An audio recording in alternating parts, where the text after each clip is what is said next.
Good morning. সবাই কেমন আছেন? আমি খুব ভালো আছি। সবাইকে জানাই একটা সুস্থ দিনে আন্তরিক শুভেচ্ছা, যাতে সবাই এই ফুলটির মতো যেন সুন্দরভাবে ফুটে ওঠে আর মনটা যেন ফুলের মতো হয় সবার। আর সকাল সকাল এরকম ফুল দেখলে কার না ভালো লাগে বলুন? দারুণ সুন্দর, এত সুন্দর দিনটা যায় সকালবেলা। আর ফলও দেখুন, এই যে আমাদের গাছ, বাবার বসানো গাছ, এছাড়া গাছ নেই, গাছ এখনো ফল দিয়ে যাচ্ছে। এই গাছের পেঁপেগুলো এত মিষ্টি, মানে কি বলবো, প্রচুর পেঁপে দিল। গাছটা এমন সময় এমন হয়েছিল, মনে হচ্ছিল গাছটাকে কেটে ফেলি, বাট আস্তে আস্তে কি সুন্দর গাছটা দাঁড়িয়ে গিয়ে একদম সুন্দর। দেখুন পেঁপেগুলো এখন সাইজগুলো ছোট হয়ে গেছে যদি বা।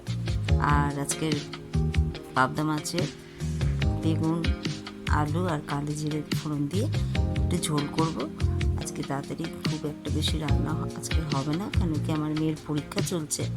তো মোটামুটি এই ঝোল ভাত আর একটু সামান্য ভাজাভুজি আর ডাল করে নিলাম। সেগুলো আর ভিডিও আপনাদের দেখিয়ে বিরক্ত করতে চাইছি। যাই হোক, এই দিনটা আপনাদের সঙ্গে শেয়ার করার জন্য ভীষণ ভীষণ খুশি লাগছে। জানলাগুলো বন্ধ করতেই মোটামুটি আমাদের রেডি। মেয়েরও হয়ে গেছে টাইম, তো মেয়েকে দিয়ে টিয়ে আমরা একটু অ্যাক্রোপলিসে বসলাম। বসে বন্ধুরা মিলে একটুখানি বকবক করা আর একটু কফি খাওয়া। এই লাস্ট মেয়ে স্কুলের জন্যে এই লাস্ট আড্ডা আমাদের।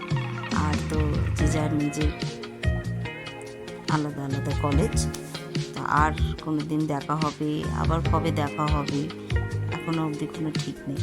যাই হোক, এই দিনগুলোকে মিস করতে চাই না। এই দিনগুলো ভীষণভাবে মেমোরাইজ হয়ে থাকবে। তো কফি এসে গেল।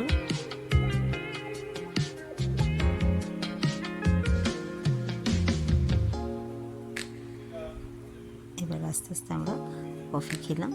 কফি খেয়ে অনেকক্ষণ বসে বসে আড্ডা দিলাম। আমি বিশেষ চিনি দিয়ে খুব একটা চা খাই না, কিন্তু কফিটা আবার চিনি ছাড়া মোটেই ভালো লাগে না। যাই, কফি খেতে খেতে আমাদের টাইম হয়ে গেছে মেয়েকে আনতে যাওয়ার। আর আমরা ওয়েট করছি, মেয়েরা বেরোবে। এখন জানি না কীরকম পরীক্ষা হয়েছে, ওদের দূর থেকেই ফেস